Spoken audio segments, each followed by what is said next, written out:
J'ai été victime d'emprise religieuse par la psychologue scolaire de mon collège quand j'étais en sixième et au tout début de ma cinquième. J'allais ou elle venait me récupérer soit en cours, soit à la récréation pour aller dans son bureau, de manière à parler des problèmes que j'ai eus avant que cette histoire commence, mais on dérivait assez vite sur la religion. Donc suite à ça, elle m'a donné des pierres, des médailles, des livres, des fascicules pour prier, ce genre de choses.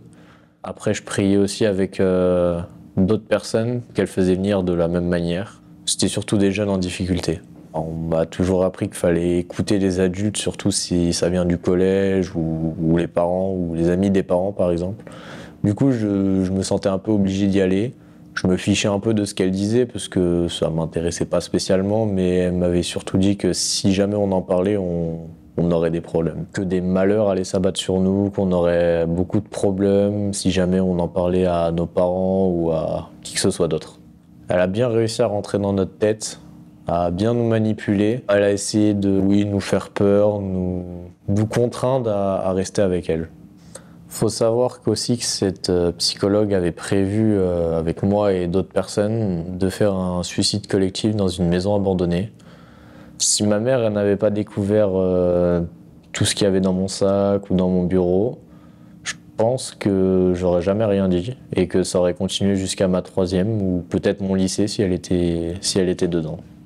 Les conséquences que ça m'a laissé personnellement, c'est j'ai plus confiance aux adultes, peu importe le métier, peu importe l'âge, peu importe.